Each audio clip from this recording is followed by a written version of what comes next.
And so I felt like, oh, maybe I would like to relieve myself. So I decided to wake up.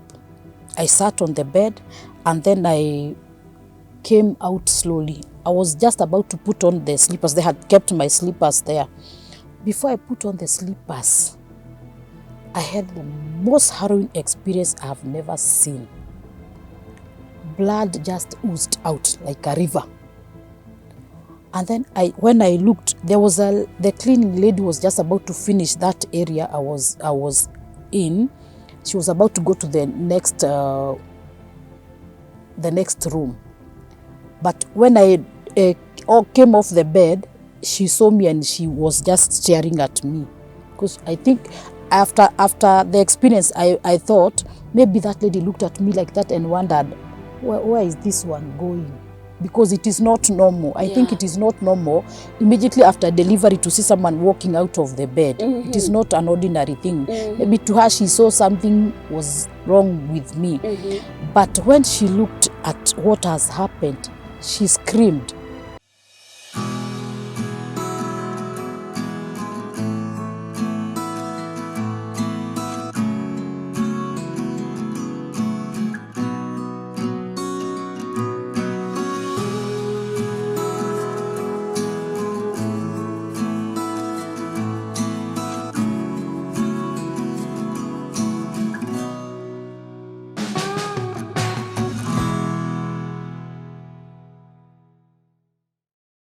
Hello there. Welcome to Health Now Show, your health friend, with me, Jane Karaoke. I'm so excited to be taking you through this series of deliveries, our journeys in pregnancies and deliveries. Some experiences, as I've said in the earlier episodes that I've shared here, we've talked about some of them very sad, some of them very happy. And all this, there's something that we can learn. My viewer, you can learn something, and probably you are expectant or you're planning to become as a family, and then you like wondering the stories you've had, how is it about? But we want to take you through some of these experiences.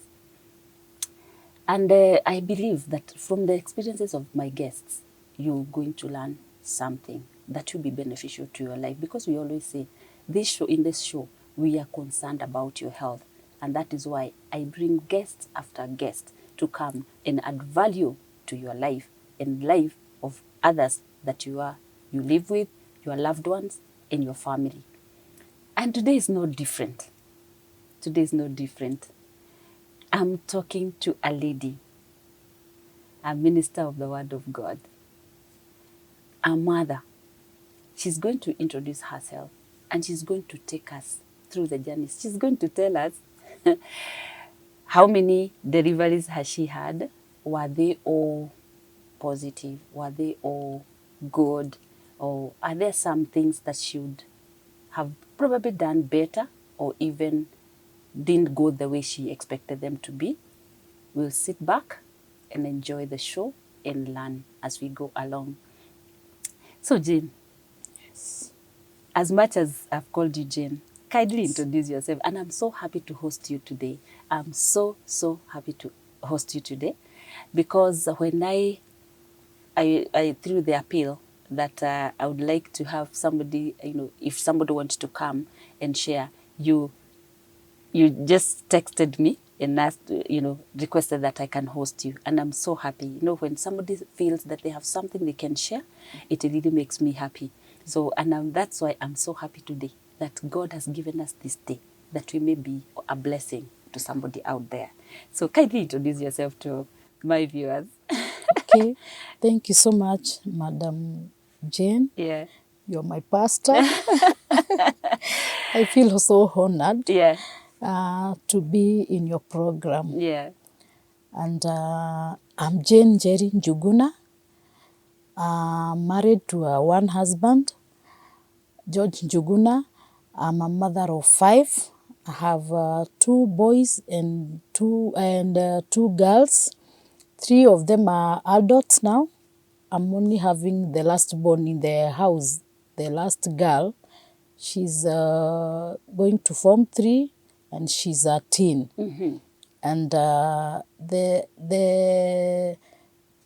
family is well. Okay. I want to thank God. Amen. And I have come to share my experiences, to tell about the journey that I have walked. You know, those 5 deliveries. I have one who died back before my last born. And it has been a journey. Okay. But with God, all things are possible. Amen. Amen. We are eager to hear that, to see and to hear your journey and to walk with you as you share with us. Amen. But before we get to yours, probably you can tell us where were you born and how many are you in your family, if it's okay. So then we come to yours specifically. Okay. Yeah. I was born in Gashie village, and I grew up in Gashie. I'm the firstborn in a family of 5. We are 3 girls and 2 boys. And I grew up just like any other child in the village. Yes. But later, I think when I was around 10, we relocated to Nairobi. We used to live with my grandparents. And my mother was working in Nairobi. So later, when I was in study 3, she sought transfer. And we went to live in Nairobi. So I grew up in Nairobi. I went to school at St. Peter Clavers Primary. Then I went to Gitwe Girls Secondary School in Githunguri. Yeah. And after secondary school, immediately I left the school. I got employed in a pharmaceutical farm. I worked for 2 years. Then I joined the then Kenya Post Office. And that is where I retired back in 2007. And that is my life. Amen. I got married in between secondary school and work at a very, very young age. Okay. I got married at 20. And that is when I got my firstborn. I didn't have time to go and enjoy my youth and all that. Yes. But I'm happy. Yeah. Yeah. Okay. So take us through that journey of getting married at 20 and then becoming pregnant. Tell us. Okay. Share with us. Getting married that early, you know, you are not experienced, you don't know anything. And it's like you are trying to adventure. And especially when you just get married because you've had a boyfriend. Yes. And now you feel it is good to live with this man. Yes. It is like you are trying to adventure. And by then, you are not even mature enough. You just want to get married because you feel the mechanisms of the body are telling you it's time to get married. Yes. Your heart tells you, I'm being happy, this man is making me happy, I'm going to get married. Yes. And so I got married. Yes. And the journey was not very hard. We were young. My husband was also young. And, you know, being young and without having had any other experience or you have not learned anything about being married or becoming a wife or a husband, Yes. you have got those weaknesses, you've got those anticipations. You know, in my mind, I'm creating a marriage. Yes. It's like the Hansel and Gretel story. Yeah. And then you find physically, it is not what happens. You know, we have heard tales about people getting married. Yeah. We've got tales, we are reading tales about Hansel and Gretel. And you want to experience what that story was telling. But actually, it is not what happens. In reality, it may not be. It is not what happens. Yeah. So I got married at 20. And immediately I got married, I became pregnant. And I was working. I didn't have so many problems. In fact, my pregnancy was so good. And by then, you know, I'm still young. I think that pregnancy, I was so beautiful. It made me so beautiful. Even now you are still beautiful. Dark and beautiful. Thank you. Yes. By the grace of God. Amen. And I didn't have any complications. I could eat anything. In fact, my friends used to tell me, you look so beautiful. This pregnancy, we would want to know who you are carrying because I was so beautiful and I could eat everything. In fact, there is nothing, I didn't have those issues women have. The morning sicknesses. The morning sicknesses. Yeah. I don't like this. I hate this. I don't want to see this. I don't want to smell this. No, I didn't go through that phase. Okay. My pregnancy was so good. I ate everything. And I started clinic in Nairobi. By then we were still living in Nairobi. So I could go for antenatal clinic. Yeah. And there was nothing that was bad with me. The nurses there were so good. I went to the city council clinic at Ofafa Maringo. And the sisters there were very nice. Those days, the doctors and the nurses, I really miss those days. Sometimes I sit and I hear people complaining and I feel like I would go back then there. No, because tragic, those people were so nice. Yeah. They could advise you on everything and you feel free to talk to them. Yes. And so I went through the pregnancy period and then after 9 months I went to deliver my baby boy. I delivered in July, on the 10th of July, 1989. And I went for delivery to Pumwani Maternity Hospital. And I went at night at around 12. That is when I was booked in. And the pains were just, they were not constant. They would come like half an hour, I would feel the pain. And then the pains would cease and I could sleep. It went on like that. And then very early in the morning, at around 5, that is when the pain came back. At least I was able to sleep between 1 and up to 5. So at 5, the pain started again. So I went on with the pain like that until 12:30 during the day. And the pains were very persistent. You know, the way the pains sometimes goes away, you relax a bit and then they stop. I never labored, so I don't know about the pain. I labored. I've told my story. For me, I didn't labor. But for you, you labored. I've labored, my dear. I didn't. I've labored. Yeah. So I labored until 12:30 p.m. And that is when I delivered my baby boy. And in Pumwani, the labor ward, you know, Pumwani takes in a lot of women from even other referral cases. It's a big hospital. Yeah. So the delivery ward is very, very big.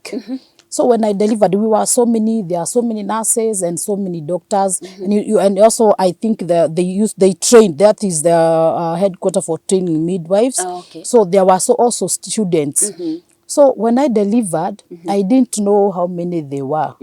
But I had seen around 2 nurses and 1 doctor. And then after delivery, I was transferred now from the delivery ward to the far end, so that they can wait on me, clean the baby and everything. And I was cleaned. In fact, the nurses there were so sweet. I was cleaned. I was given another bed, a clean one. The beddings were so smart. Wow. So I slept. Before they could bring in, you are left to relax, so that after some time when you wake up, they will bring you your baby. Yeah. So when I slept, like half an hour, I woke up feeling a lot of pain on the lower abdomen. And I felt like I am, it's like, kwani there was another child. I was wondering, is it another child? You know, I had no experience. In fact, there is the term they use, I was a prime gravida. The firstborn. The firstborn, yeah. So, and I could ask myself, kwani they didn't know I have another baby or what? What is the pain for? Does this pain continue like that even after you have delivered? No, I was asking myself. But the pain was so persistent, and then I felt like I have become so, like something has been inserted in the stomach, the lower part. I could feel it has become very hard, and it is something inside is trying to push. And so I felt like, oh, maybe I would like to relieve myself. So I decided to wake up. I sat on the bed and then I came out slowly. I was just about to put on the slippers. They had kept my slippers there. Before I put on the slippers, I had the most harrowing experience I have never seen. Blood just oozed out like a river. And then when I looked, the cleaning lady was just about to finish that area I was in. She was about to go to the next room. But when I came off the bed, she saw me and she was just staring at me. Because I think after the experience, I thought maybe that lady looked at me like that and wondered, where is this one going? Because it is not normal. I think it is not normal immediately after delivery to see someone walking out of the bed. It is not an ordinary thing. Maybe to her she saw something was wrong with me. But when she looked at what has happened, she screamed and she called the nurses. Oh, sister, sister, sister. And the sisters came running. So when they saw me, the blood was just flowing. Yeah. And then all of a sudden, after like 2 minutes, I'm just seated and I'm holding on the bed. And they were asking, where are you going? What is happening to you? And I was wondering, what have I done? What have I done? Have I done something wrong? Because I didn't know. And so they told me, why are you getting out of the bed? Who told you to come out of your bed? And I told the sister, I wanted to go and pass urine. I was feeling, I wanted to relieve myself, and I'm feeling like something is not normal with me. I just wanted to go and relieve myself. Why didn't you call somebody? And you know, I'm a young girl. I'm 20. I've never seen these things. So I'm wondering, oh my God, what have I done? And so I decided, let me keep quiet and see what will happen. And so I kept quiet. They told me, you have to go back to the bed. So they came and lifted me up. When they were lifting me, I felt dizziness from a far place coming. And I told them, I feel like fainting. I spoke up and said, sister, I feel like fainting. Hey, and I'm feeling very hot. I told them. And the blood is still flowing. And the blood is still, now the beddings are swelled, everything. It is like a tap that has been opened. And so the matron, they called the matron. They were just seated at the far end. There was a sister's desk. That is where they operated from. And so the matron was seated there, and the matron came. And they told her she's bleeding. Profusely, she's bleeding. And so the matron told one of the sisters, you have to inject her 2 injections. I don't know whatever drug she told them. And the sister, this other one who was left with me, I told her, sister, I'm feeling like I'm passing out. I feel like I'm passing out. And she started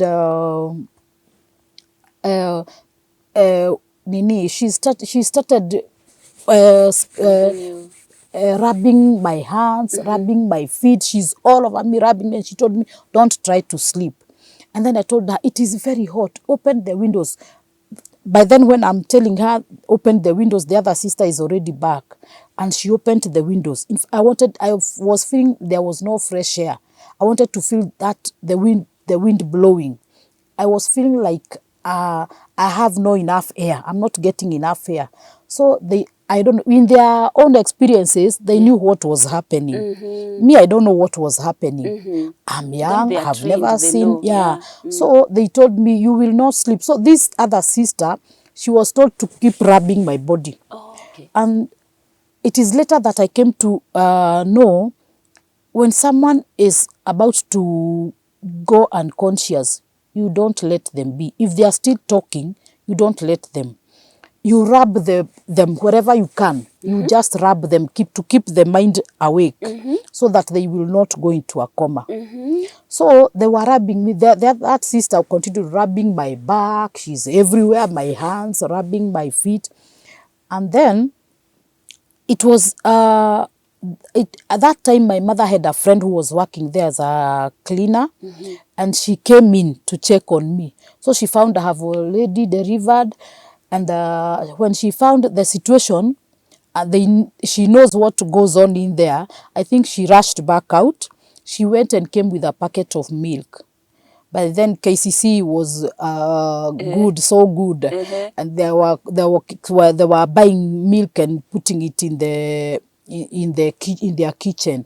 So she went and boiled that milk, and then she brought it to me, just the way it was with the packet, Yes. in the packet. Yes. And she told me to take. I was told by the sister to take that milk.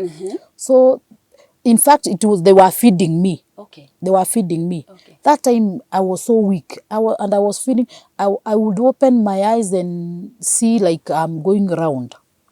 You know, the way you see things, dizziness the is still there. dizziness is still there. It is like I'm not in this world. You're feeling like it's like I'm just seated or sleeping in the air.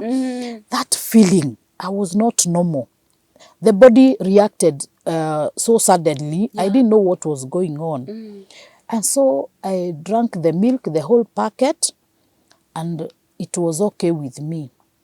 So they injected me 2 injections, and then after, now I'm back to normal. The air now, I can now feel the fresh air, and they decided to leave me. But one sister was left on my side, and she used to ask me questions, like about 2 hours. She would rush to the desk and then come back. And then she told me, unajua ukijifungua, hautakikani utoke kwa kitanda. When you deliver, you don't come out of bed immediately. Anything can happen. So she told me, next time you call somebody, you shout. If you have a voice, you shout. Don't try to move out of the bed. So, but you'll be okay. She told me I'll be okay. So I was bleeding. They would come and check me after every 30 minutes. They would come and check on me. They would come and take my blood pressure. And they would see if I'm sweating. They would ask me if I'm feeling hot, something like that. And then they could inject me. In fact, I couldn't count the number of injections I got on that day. But by the time it was 6 in the evening, I was okay. Very much okay. The bleeding the bleeding had stopped. It was just the normal bleeding after delivery. Yeah. Now it was normal. And they took me out of the labor ward to the wards. And I stayed there for 5 days. I had a normal delivery. My baby was very much okay. He had no problem. A very handsome boy, a bouncing baby boy. How heavy? How heavy was he? She was 3.9. Well. That's a big A boy, big boy. a big baby. Yeah, and especially for my size, that was a big boy. It was a big boy. No, 3.9 is a big. My husband was 3.5. Yeah.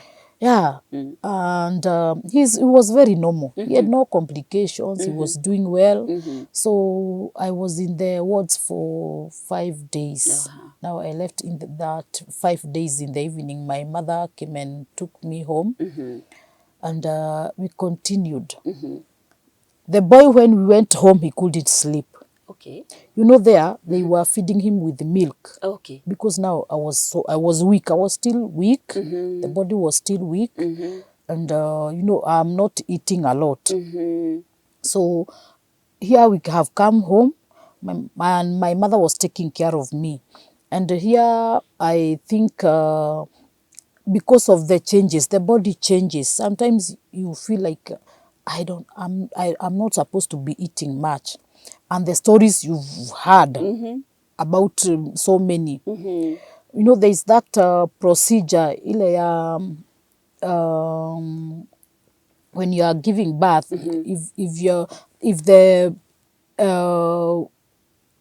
If the baby is so big, they have to cut you a bit.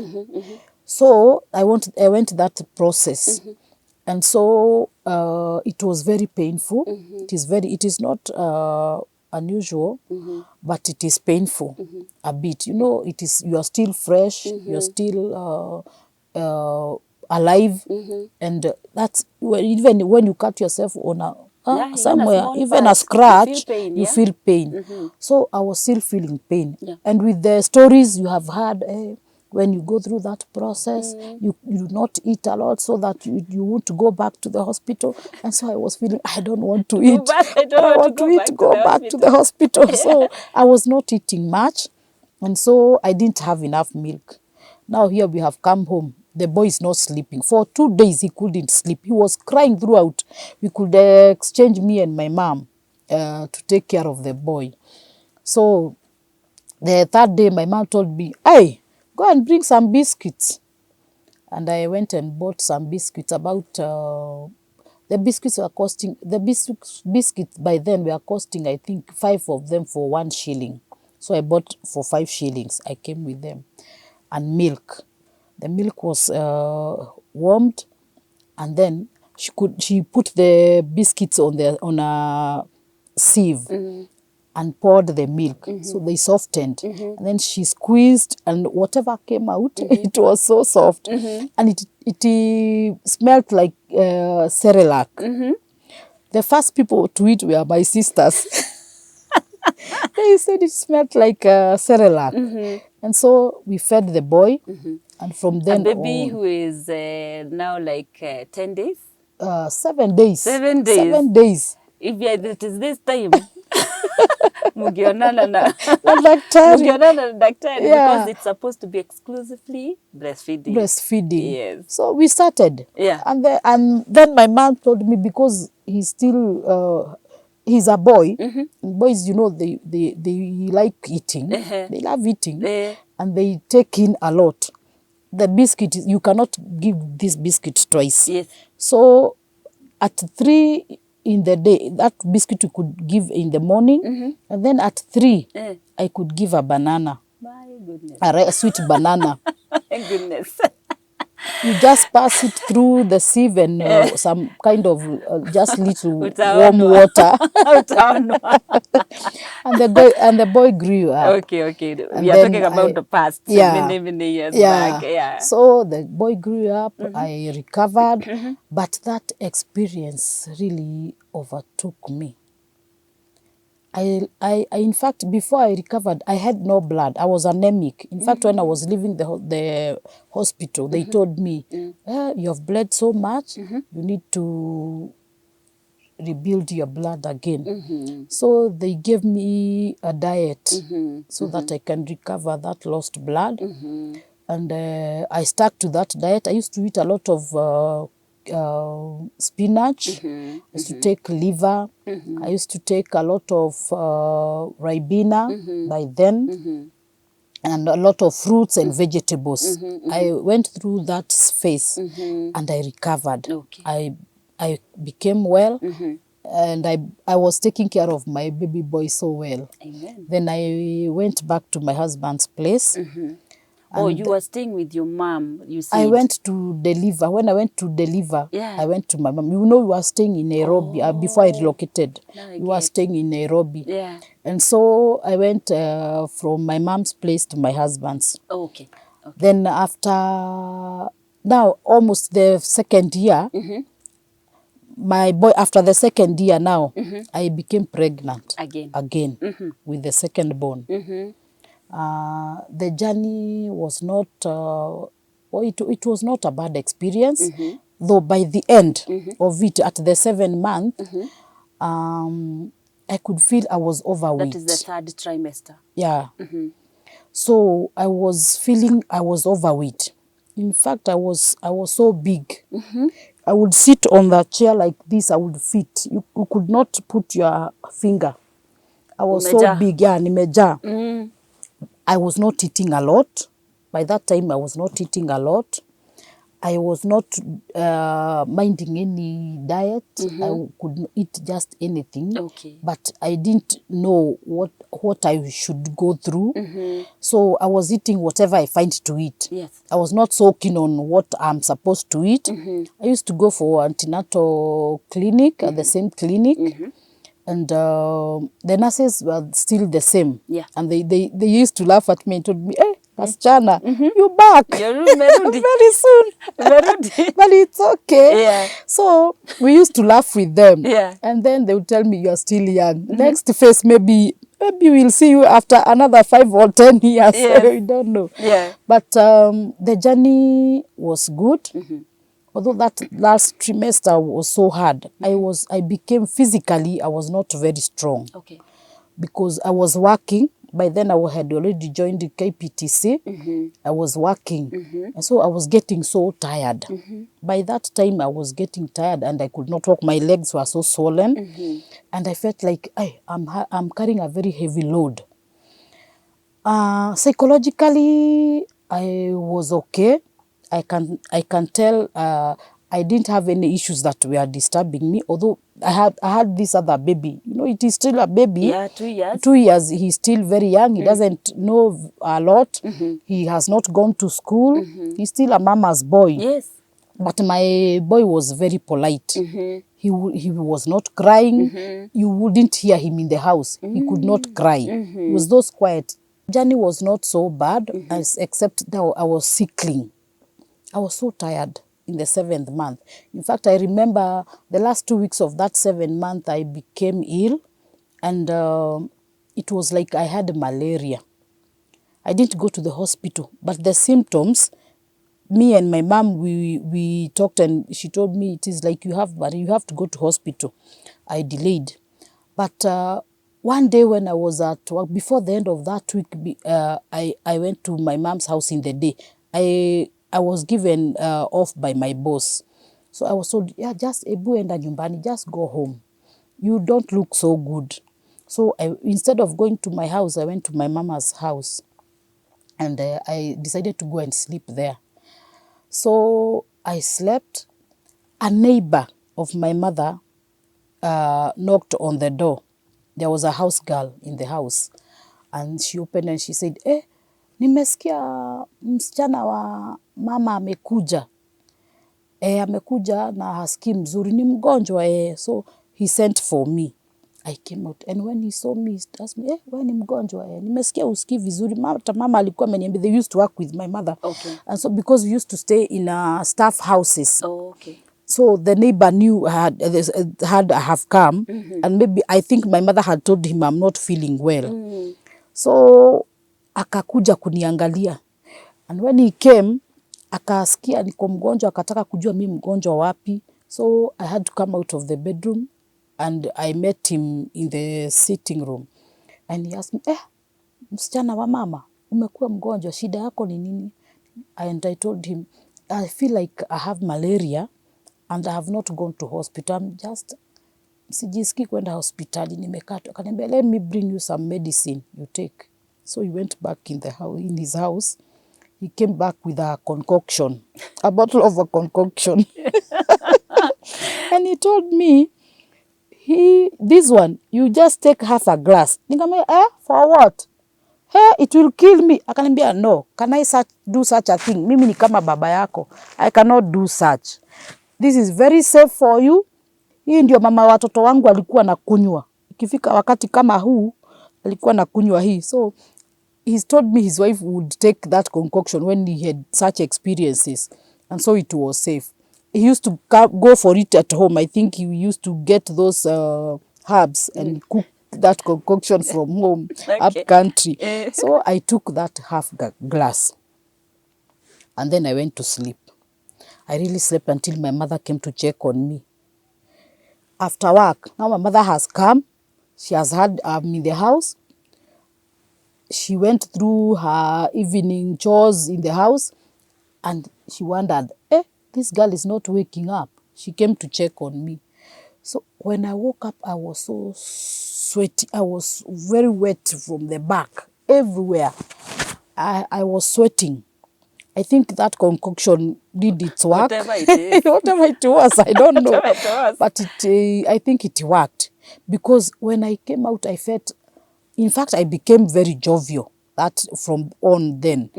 And I felt the body change. The body had changed. I felt lighter.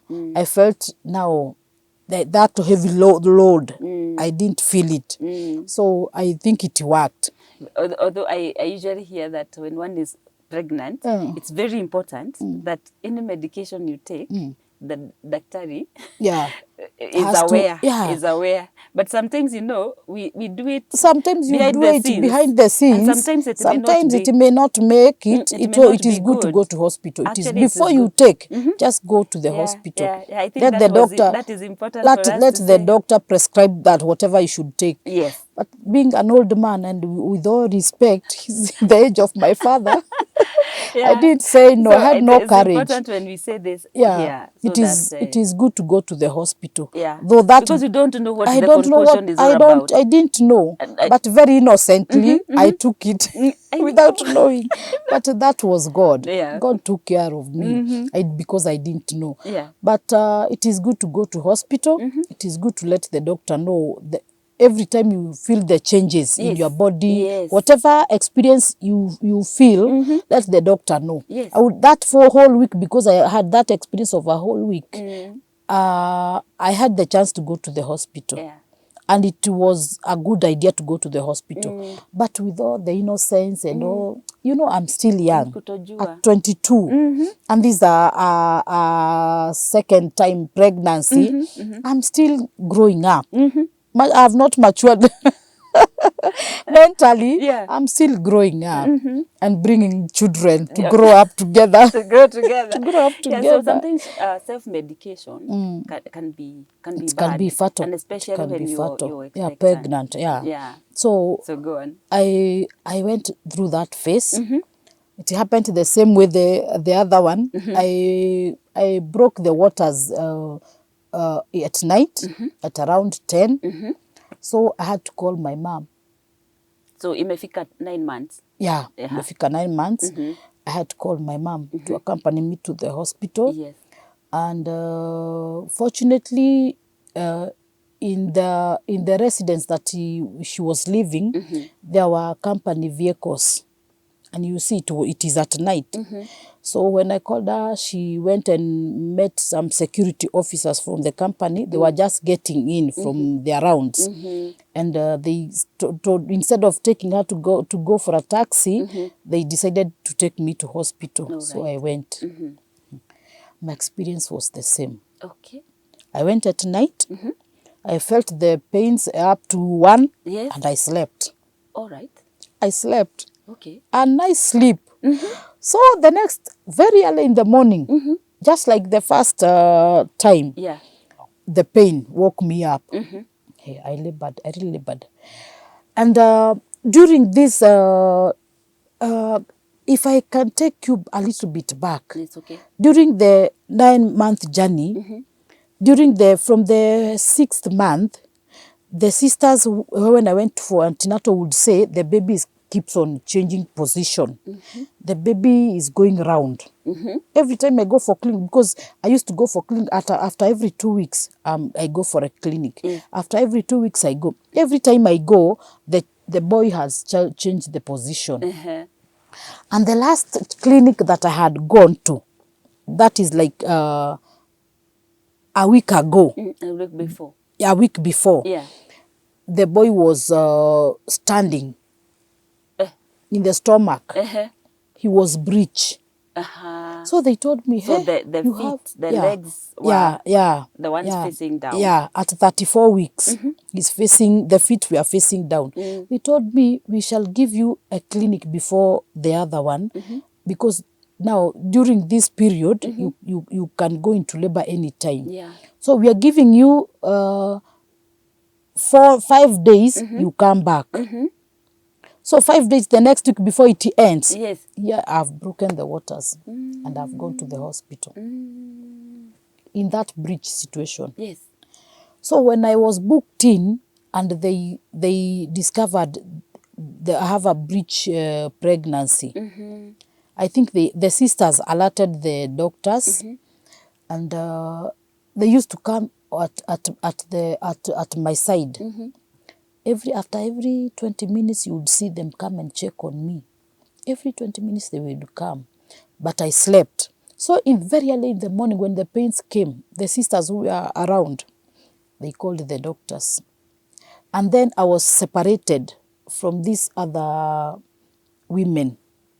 No, I was taken to a general labor ward where we have so many people. Yeah. But then when the doctors came, I was taken to a separate labor ward, just in case where they keep those people who are to go for operation. The same hospital, Pumwani. Okay. Yeah, so they waited. They really waited. They didn't touch me. They waited. I labored. I really labored a lot. In fact, that time I used to tell myself, I will never do this again. You'll never get I will another baby. never get another baby. Right now, I would talk to myself, Yes. and in fact, I was trying to cry and no tears would come out.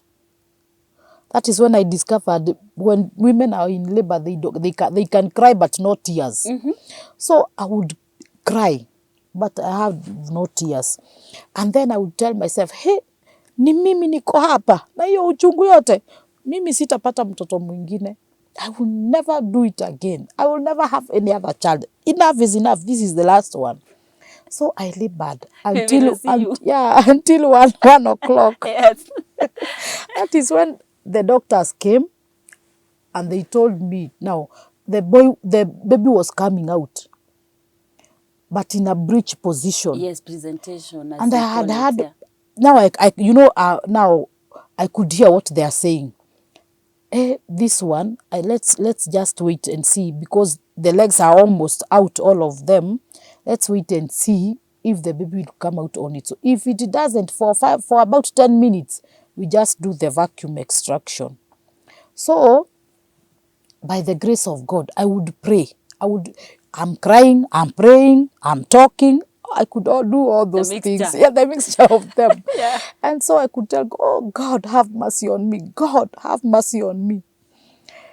And the doctors, in fact, I don't know how many of them, but they were all around. When I looked around, I could see this side there are doctors, the other side, at the foot of the bed, there are doctors, the nurses, all of them. They were surrounding me.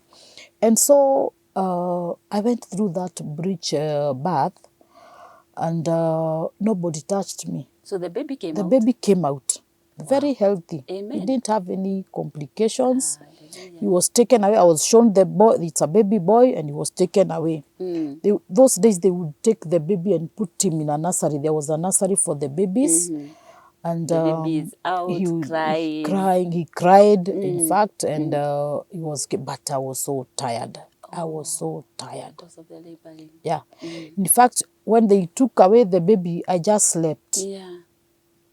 I woke up, the nurse was, hey, umelala sana mama, umesikia mzuri, mpata mtoto, sasa umelala. Kausingizi kazuri. And I felt, wow. But that tiredness was still there. I think that tiredness had started months before. Yeah. By the time I was feeling, I had malaria. I think it was not, I think, malaria. It was the issue of the pregnancy, and now the days are over, and the boy wants to go where he intends to go. So, so that tiredness, I was feeling it is back. Yeah. And I could feel, hey, the body, it is like, you have been hit with something hard on the joints. Now I was feeling, I just want to sleep. Can't these people let me sleep? So the nurse would come and she would check on me until like an hour, and then they brought the baby. And she told me to wake up and breastfeed the baby. So I woke up, I breastfed the baby, and he was okay. Yeah. And she told How me... How heavy was the baby? Just curiosity. He wasn't so big. Even though I was so big, you would think I had twins. But I think he was 1.9. Oh, a small baby. Yeah, he was a small boy.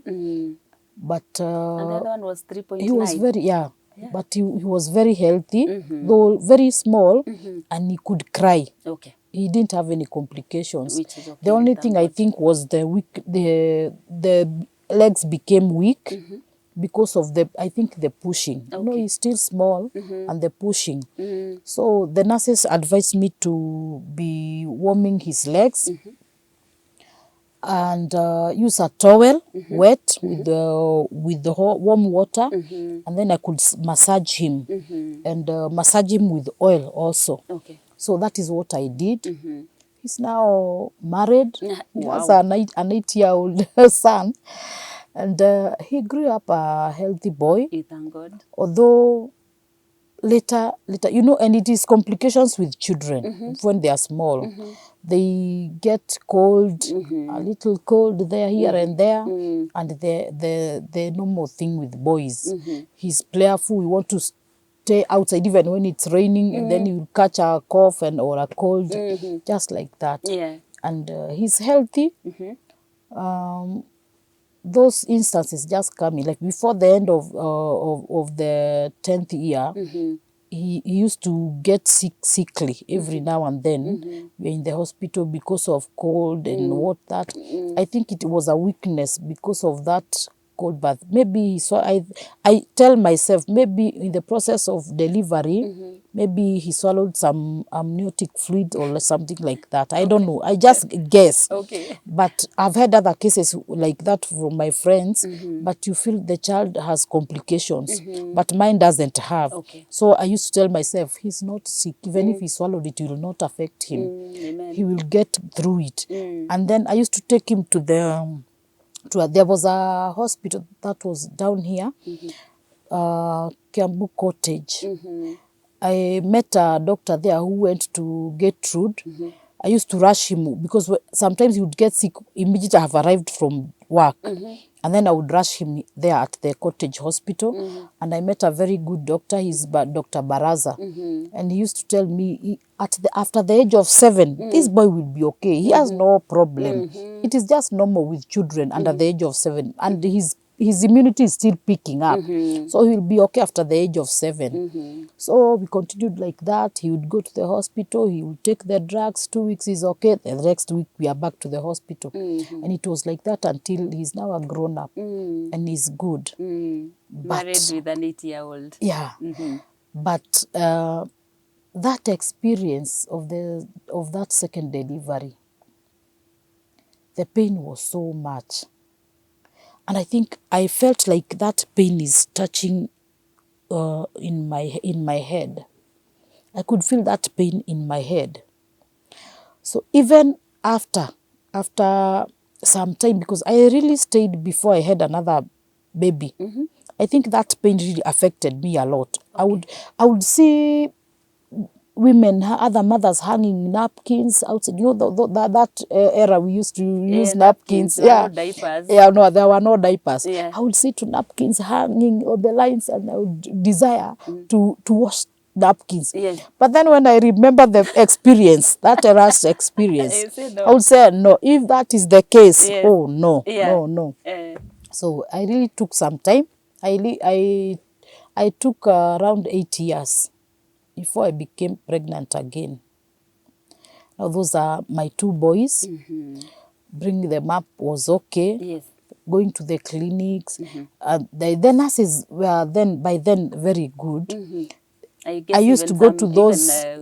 Even now they are good. You know, now I'm past that age. I don't go for clinics, so I don't know what goes on. Yeah. I wonder. Sometimes I do wonder. Maybe I would like some time to visit there and hear if they are being taught. Because we used to sit down and be taught. Yes. In the morning before like you go for talks, checking, health talks. They would ask you, what are you eating? What are you feeding your child? I think it still goes on. Yeah, and it is very important because you cannot be knowing everything. Yeah, true. Nobody knows everything. Yes. And nobody who doesn't know everything. Yeah, people who knows something, somebody knows something, another knows another thing. Yeah. So when these talks help a lot. So I would feed them according to what I'm advised. Yes. I would feed according to what I'm advised. Yeah. And life went on so well. So, but the experience of that last delivery, it took a toll on me. And I think I took some time before I accepted it is normal. Before I got convinced that it is not all pregnancies that are the same. You can have 5, you can have 6. Every pregnancy has its own experiences. True. So I was not convinced until after the 8 years. So on the 8th year, I felt like maybe I can try another baby. Now I can have a baby girl. That was my heart. Because the first two were The boys. first two were boys. Yes. And in fact, during these pregnancies, I was not born again by then.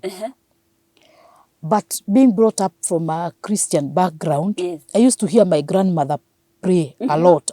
She was an intercessor. So I was induced the second time, I think at around between 6 and 7. Yeah. And that drug, I think it worked, because now the pain came. And very painful, very hard. And the pains were so ile kukimbia. The pains were so sharp. It is like it is something that is being pumped. You see, something that has been opened and it is not stopping. So the pains were constant. Very constant, very painful.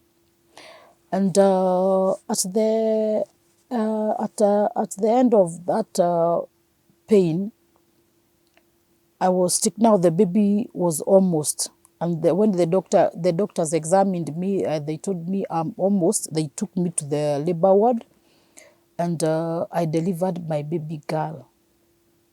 My baby girl was 2.9. She was bigger than the latter. Yeah, she was 2.9 and very beautiful. She's beautiful. She looks like you. She's so beautiful. Yeah, fearfully and wonderfully made. Wonderfully made, Yes, yeah. So she was 2.9 and she was okay. She didn't have any complications.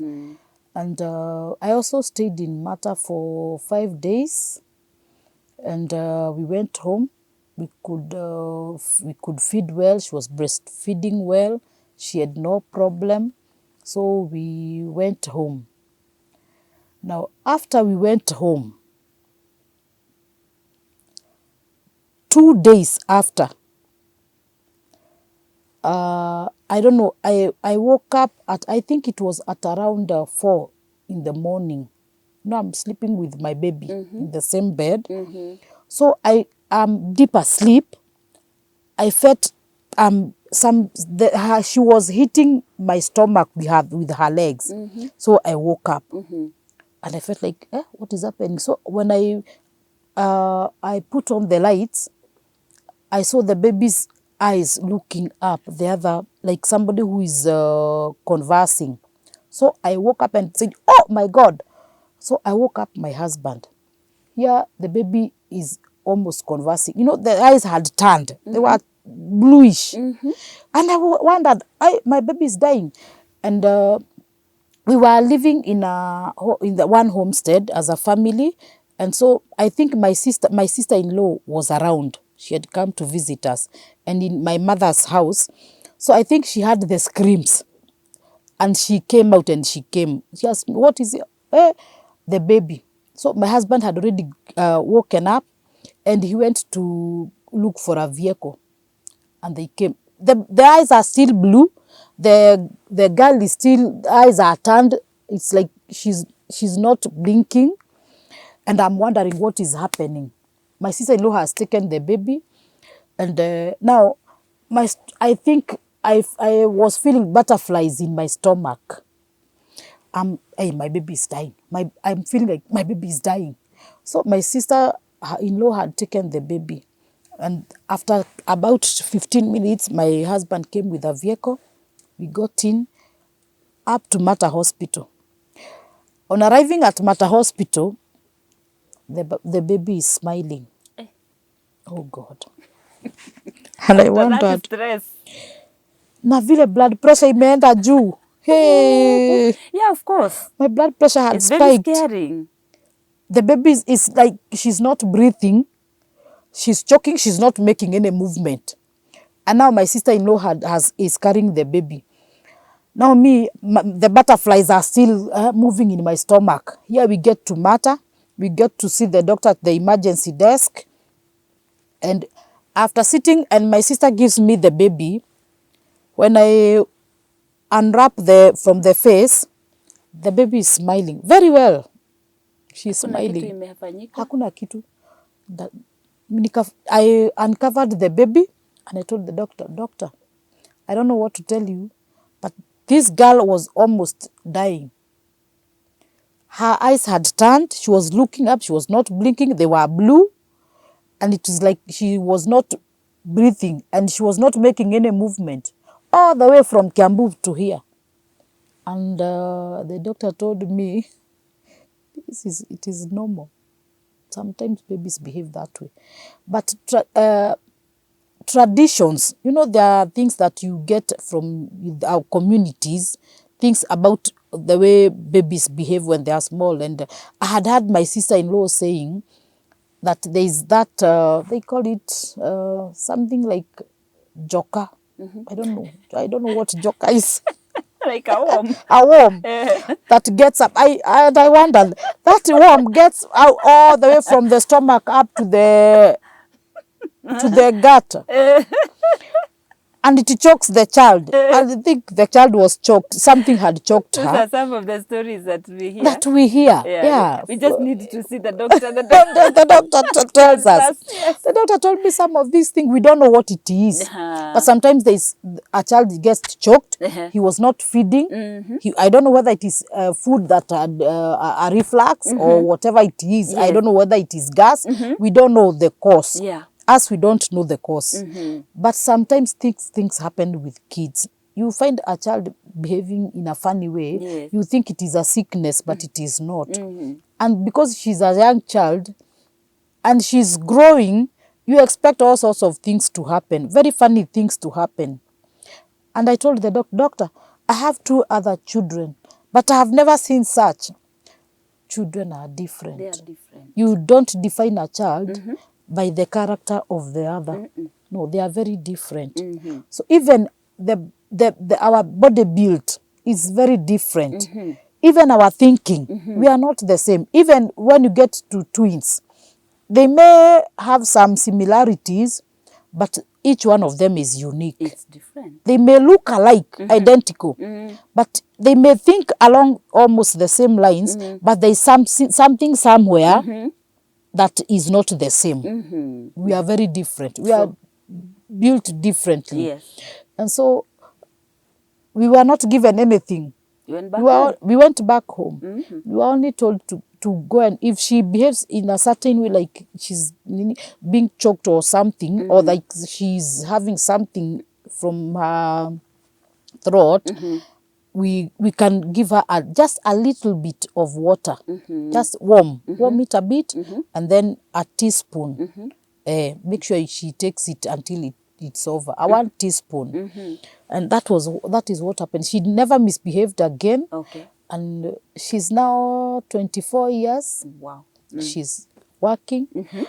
And God has been good. Wow. Wow. Throughout her years, she's an introvert. She's very quiet. She doesn't cry. Tell her to sit there, she sits there.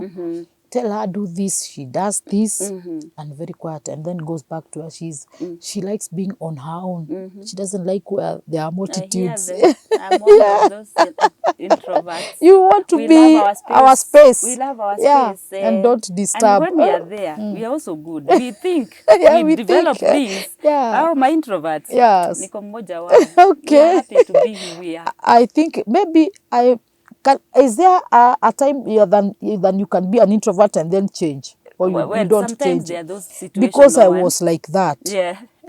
Me, I wanted to be alone. I never had friends. I grew up not moving out of the house. I was a bookwormer. Tell me to read books. I'm very much okay. Even today, you find me reading a lot. I read a lot. I like listening to either programs that are educative. You'll find me there. Okay. I love listening to the news. You'll find me there. When others are looking for movies and whatever, I would rather have something that is engaging. I listen to debates like that. I'm very good. Okay. But I was so quiet in the first place. But after my second born, I think the lifestyle change. Uh-huh. You change. I changed with it because now I talk a lot, Okay. a lot, All right. and I'm good. Okay. So my girl is there. She's an introvert. She loves her space. Yeah. She'll be in the house. You will not know she's in. She's just like that. Unless she needs something, you will not even understand what is happening. You can stay in your room and she stays in her room. She'll only come to ask, "Are we cooking? What are we eating?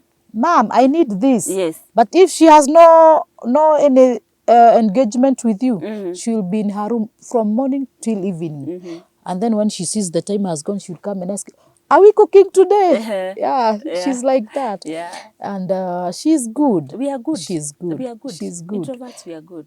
Yeah. Yeah. It is. I know the extroverts are also saying we are also good. Yeah. You don't For me, disturb. my space, if we digress a bit, my space, I do it when I'm walking. I walk alone. I love it because that is That my is time you. that I'm me. You I'm are with me. me. Yeah. I am with me. And we are walking. Yeah. Yeah. So let us go on. Yeah. I had in mind. Now I'm working. I'm employed. Yes. I cannot just have kids just the way I want. I cannot just become pregnant every year. And that thing of I'm thumbed. I'm thumbed. You are And I cannot. educated. I'm educated. Yes. And I cannot have children every year. I got to space my children. Yes. You see that thing, and I could tell myself. Yeah. And then there is that issue of medical side. When doctors say you after the age of 35, when you start having children after the age of 35 and you are aging, there are complications. There are what. Now that is in my mind, Yes. and I want to say, I will have my last born at the age of 35. I close the chapter because the doctor said I cannot have children after the age of 35. I can have, but I don't want complications. Okay. So I'm adhering to the doctor's advice. I will not have children after the age of 35. So I'll have my last born on the At 35th 35. year. Yeah. So here I am. I've had my 3 children. My girl is growing. She's well. Now she has gone to school. I become pregnant on her 4th year. Okay. At the end, and I'll be having the other child at the age of 35. And here I get pregnant. Okay. By the time I'm getting pregnant with this child, now the family has become big. We are having, my mind is busy with the family. Yes. I'm employed. Yes. And this mix-up of things, I'm bringing up the children, I have the husband, I have the in-laws, I have the extended family, and all those things. They are all part of my life. Now here I am busy with all these things. I have to think about the extended family. I'm thinking about my own family. These children, they are going to school. I bring them up well. I want to do things for their future and that. I think all these things, they took a toll on me. And I think I was passing through a phase whereby I was so stressed. I wasn't very much in what I am gaining, like what I am losing. My mind was so much preoccupied with the environment that I am in, with the things that are happening to me. And those people who, when I'm going through something, I think a lot about it. When I've got an issue, I take it so seriously. And taking these things so seriously, it has a negative side of it. And so, in the midst of I've conceived, I'm going through a phase of life that is not so well. Well, I'm not hungry. I do sleep well. But my mind is not okay. Not settled. It is not settled. I'm in a place like I'm in between a cliff and an ocean. I'm like one side of me is drowning, the other one is not drowning. And I'm so preoccupied. Everything is going on well. My children are going to school. In fact, my children were in private schools, and we were okay. We were eating well. I wouldn't say that I had a problem because I'm not feeding well or my children are not going to school. We were feeding well, but there are issues. There are just issues emotionally. Yeah, I was not okay emotionally. And I think this issue affected me, and they were affecting me. Unknowingly, something was going on in my whole body. And here I am, I'm expectant.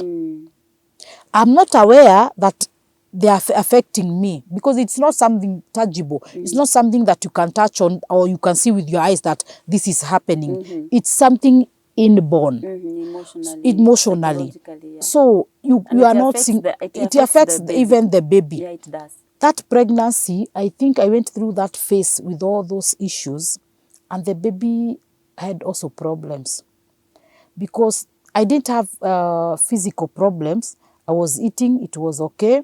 But do you know, even when you are eating that food is not helping. However much you eat, even if you eat a balanced diet, when you are stressed, some of this food does not help you. Because when you are affected emotionally, the mechanism of the body has also changed. Because there is a trigger of something. Behind all those issues, something has been triggered in the body. Yeah. And I think you change the mechanism of the working of the body. Now, when you eat, whether you eat a balanced diet, because I was eating well, but something was not okay. The body was not picking some of these things. Some of these nutrients, I think, they are more hindered by the way you are emotionally. So I didn't know. I didn't have any insight about it. Yeah, because that is at the point to see a therapist. Yeah. Yeah, so that if there is something that, because the stresses, The stress. the whatever you are going through, there are things that, as you say, they are not tangible. Yeah. You are not able to say To this say is what, this is to what is point at happening. that, to point Yeah. at that. But you are feeling you are not okay. Yeah. Psychologically, you are not okay. Physically, you are well. I'm and all well. that. And that is a point that we say, when you realize that, catch yourself. Say, I would need to go to a therapist, but it happened that you didn't go. I But didn't. for now, we are saying this, and even for this this show, we are saying this is important so that other people can know. When you experience that phase of like emotional unsettlement, you're feeling you are not settled, You are breaking you're not down. stable. Yeah, that is the time you need help, and help is available. I'm sure help is available. So here I am. I'm pregnant. I'm going through a phase of life that is not balanced. I'm getting sick by the day. Unknowingly. I'm not aware. And I'm just concentrating on the negatives that are in my life. Now, I've started segregating myself from the outside world. I've started staying indoors much than going out. Sometimes I could even miss to go to church because I don't feel like, I don't want to face people. I don't want to be among people. I just want to be. That withdrawal. Yeah. I've just started withdrawing. And I'm not realizing it is something that is of a sickness. I'm just saying I need to keep myself with my problems. I need that peace. Not knowing this peace I'm looking for that peace the wrong way. And it is driving me to push me into a corner that will be very hard to come out. I'm not aware. Psychologically, I'm not aware what is happening with me. But the issues that are in my life are keeping me secluded somewhere. I want to stay there. I don't want to be And this disturbed. is a red flag. Yeah. When we realize that we want to isolate ourselves, the things we enjoy before, we are not enjoying them, that's a red flag that we need now to seek help. Yeah. So in this seclusion, I would find when I'm in the office, I'm very much okay. And in fact, I would be late in the office in the evenings. I don't want to go home early. I want to lag behind with those who are not in a hurry to go home.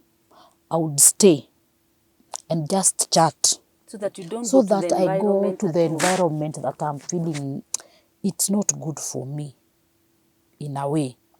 So I would lag behind in the office. The pregnancy is still growing and I'm still going to work, I'm going home. But now even I have kept quiet. I'm not talking to anybody. I just don't want to talk. So even when I had any challenge with my husband, I'm not ready to talk. I just want to keep quiet. When I face other challenges outside, within the family or even with colleagues, I don't want to talk about it. I want to keep quiet. You do what you want. You do what is best. You do what you see is best. But me, I'm out. I want to stay far. And it went on like that. In between, before, I think at the fifth, on the fifth month, I was pushed so much within the family, and I was taken to court. I had one of the family members taking me to court on an assumption I have done something that I had not done. And it went on for 6 months. I would go to court. I would go for hearings on all that. And I think that also pushed me further. And by this time, I've not even gone for clinic. You've not started No, clinic? I've not started clinic. Antenatal clinic. I'm not even aware of it. That I should go for clinics. And the first 3? Now I think my mind is far off. I'm now deep. I'm almost getting into depression. But my pregnancy is still advancing. And I think going through that phase, I'm not aware that I have a problem. I need to get help. I think I'm solving my problems, but the wrong way. Not even acknowledging that I have something behind the curtain. There's something more, which is more dangerous than what I'm taking care of. I was not aware of that. And so I stayed like that. The case was over. I was discharged. And I went back to my cocoon. I want to take care of myself alone. I don't want to include anybody in my life. I stayed like that until I could, I broke the waters. I felt a lot of pain. At what month? After the now this is the 9th month. Okay. And you see this phase I have walked alone. I had already now gone to clinic. I went, I think, the 6th month. I went for clinic to Mater Hospital. And I walked that journey 3 months. I was absent-minded. I don't know where my mind was because I cannot tell you what was happening. I can't tell you what happened during those 3 months of clinic. I don't know. It is And not. the case is still going on at this time? The case No, is the over? case was over after the 6 months. Okay. Yeah. And now here I am. The case is over and it was dismissed. It had no grounds. Okay. And so I went back to my usual life. I'm still pregnant. And now walking that journey through that pregnancy, I find I was all alone. It was like I was in my own world. There were no people. Because whatever happened during that phase, even in our village, things happened and I don't know. I hear stories that went on those days, and it's like I wonder, was I here? Was I in this Like village? you're in your world alone. I was in my world alone. And this is stress. Mine had gone so far. It's only by the grace of God it didn't get into depression. That is the grace of God. Because I realized now later, because after when the labor pain started, my husband was not in. And we had quarreled in the morning. It was on a Saturday. They had gone to a ceremony, the whole family, and I'm left alone in the house. So when the labor pains came, I was angry and I could not even call him. And so I decided I called my sister, who is just on the other ridge from my place. And it's my sister's husband who took me to the hospital. And I was admitted.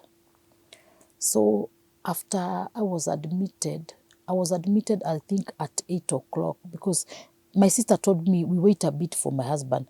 And since I didn't want to talk about, I cannot call him and I have things has happened. I didn't want to tell the story. So I told her, okay, I'm gonna wait, but if it takes more than from 7 o'clock, let your husband come for. If I don't call you to tell you I'm in the hospital by 7, tell your husband to come and take me to hospital. So that is what happened, and we went to Mata. So I was stressed, and I could walk. I was walking a lot. I could walk a lot. When I got to the hospital, I was only feeling pain, and the pain would go to the back. And when I was examined, the sister say I'm still very far off. So I was still in the ward. And I waited. At around 10 p.m., my husband came. And he sat there, was just around. And by then, you cannot take anything. I was feeling very thirsty. I could ask for water. The nurses brought me water. But they told me I will only sip once. Just once. Okay. So I could, like half an hour, and then I could take just one sip. That at around 12, my husband said he will be leaving, because after examination, the doctor said, I'm far off. So he decided he would better go home and then come back in the morning. So I labored so much. I was induced. By the time it was around 1, the resident doctor who came around, and he examined me and said they would have given me an inducement. So I was induced. After that inducement, the pain was there, and not so much. It was not as expected. So it would take time. And at around 3 in the morning, the pain was there. But the cervix was not opening up.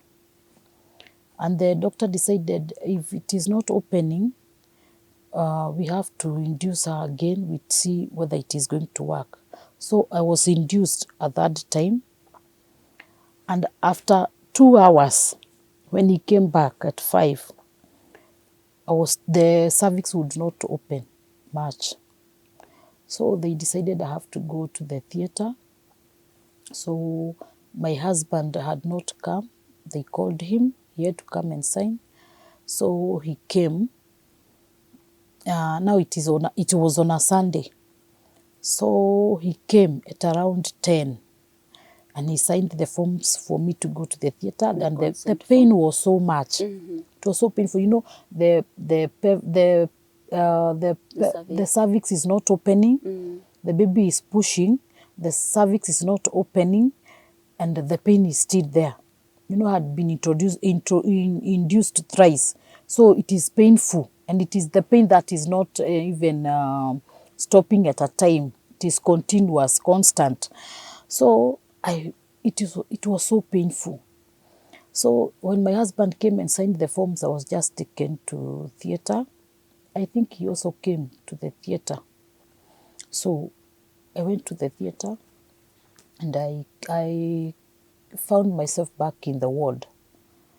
So the process of healing after that operation, it took time.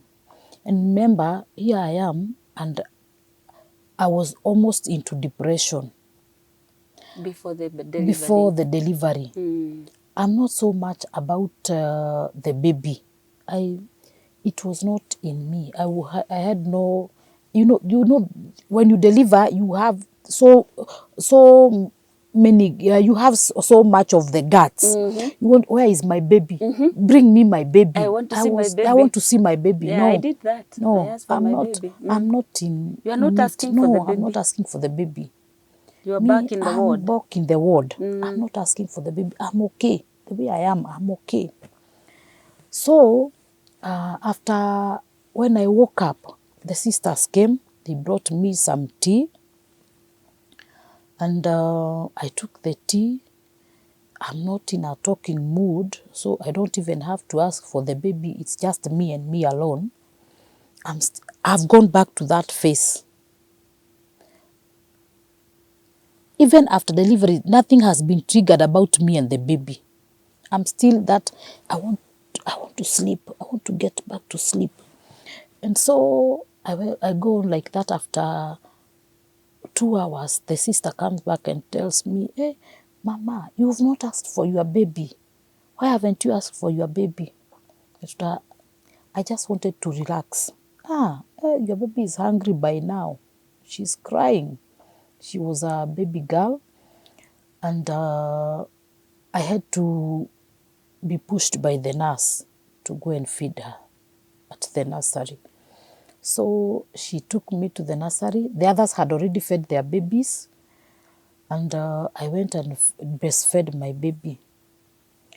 And she was crying, but that voice, it was like, it was very far. It was not, the way the baby cries and you hear, hata ukiwa kwa ward mnasikia, kuna mtoto, huyo ni mtoto wangu analia, unaweza sikia, that is my baby crying. But this baby would not cry, that the voice would not come out. Yeah, a very faint voice. So she would cry a little bit. She would feed, and then I didn't have enough milk. So they were those who didn't have enough milk, the nurses would feed the babies with the formula milk. And I stayed there, I think, for 5 days. I was eating, I was okay. When it came to eating, I would eat. But in my mind, I'm still back in that cocoon. It is like I was not operating in my actual world. I would not actualize things. I was deep down somewhere alone. You would come and you would call me, I would answer, but my mind is somewhere else. And then you would wait, we converse, and I think people were wondering what is happening with this lady. Maybe, I don't know whether people noticed.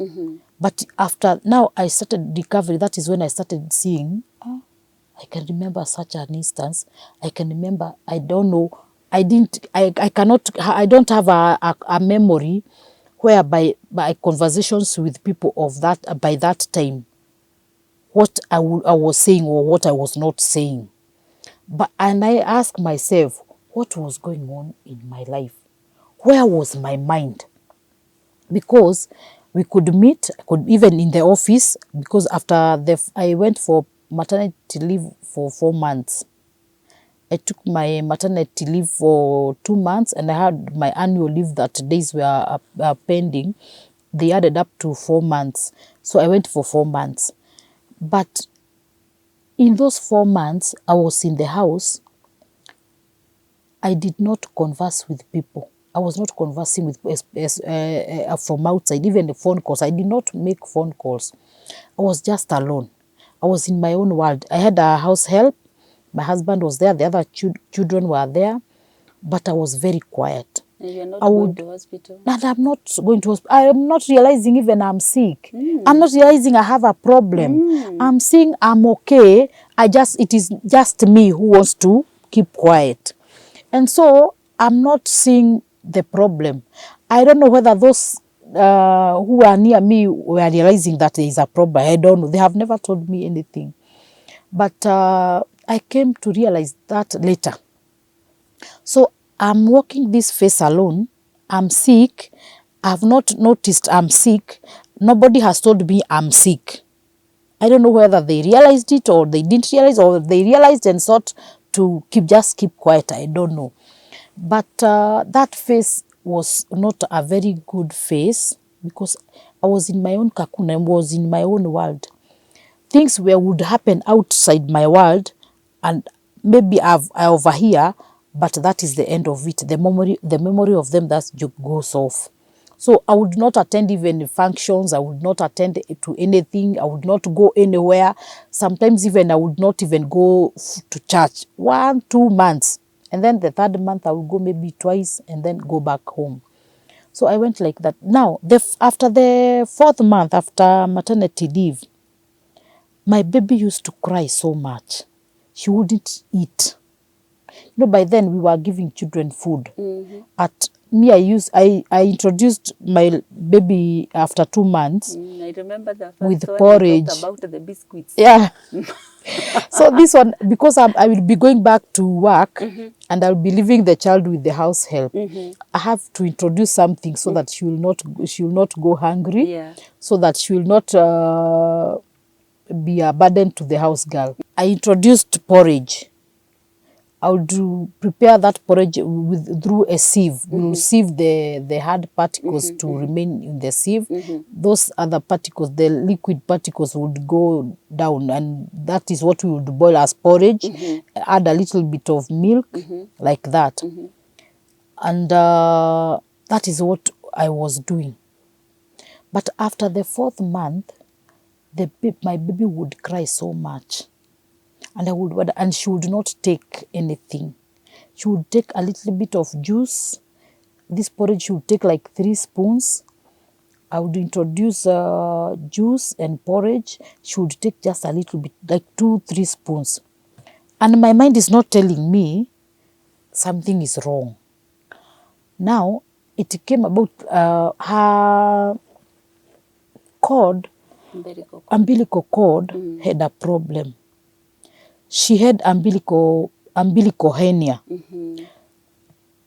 But due to our traditions, we used to be told that is not a problem. My sister had it, although she went for an operation. But my mom used to say if she knew better, she would not have taken her, because she didn't know that you can tie it with something like those 10 cents we had those long time ago. People used to say you put a 10 cent, tie it with a cloth. It stays there. Make sure it is tight, so that the skin that protrudes from inside will go back. It's being pushed. Yeah, it's being pushed back. I've never had. Yeah, I tried that with that baby, and it didn't work out, because when it came out, she would cry so much when it is pushed from the inside. And you see, it is like there is something, it is the intestines that gets inside, because that space didn't close up. It's very painful, especially when a child has eaten and then it gets, just by mistake, it gets inside there. It is so painful. So my baby used to cry so much, and I discovered maybe it is going to go the way of my sister for an operation. So let me take my baby to the hospital. So I took my baby to the public hospital at Kiambu, and the doctor, we were attended by a clinical officer, and he wrote some drugs, and he told me to book for a pediatrician consultancy. So I booked for the consultancy at the children's department, and we went back after a week. So after that 1 week, the pediatrician who saw her said, this baby, this umbilical hernia is not of any worry. It's not something that would make you worried. It's just normal. And because she's growing, that space will not grow. It is not expanding. It's not something that will be expanding. It will remain the same way it is, although it has an opening, but it's not something to make you be worried or be sensitive. But I can see another very sensitive problem that the clinical officer didn't see. And she prescribed that we go for an X-ray of the wrists and the legs. Not knowing what is wrong, or me not being aware there's something wrong, and not knowing exactly that the baby has a problem. Because you see, emotionally and psychologically, I'm not alive. You are not connected with the I'm baby. not connected with the baby. So there are things that happened that I did not note. My baby was growing. The body was, the head was growing. You could see she's a big baby. But the body, this other body is not growing. It's not changing. And she had a very small neck. The head is big, and the two hands are so slim, and the torso part is big. You can see it's big, but the neck is very slim. The hands are so slim, and the legs, and she could not stand. When you try, you know, a 4-month baby is supposed to stand when you place her on the lap, she's supposed to press on the lap with her legs. But this baby could not.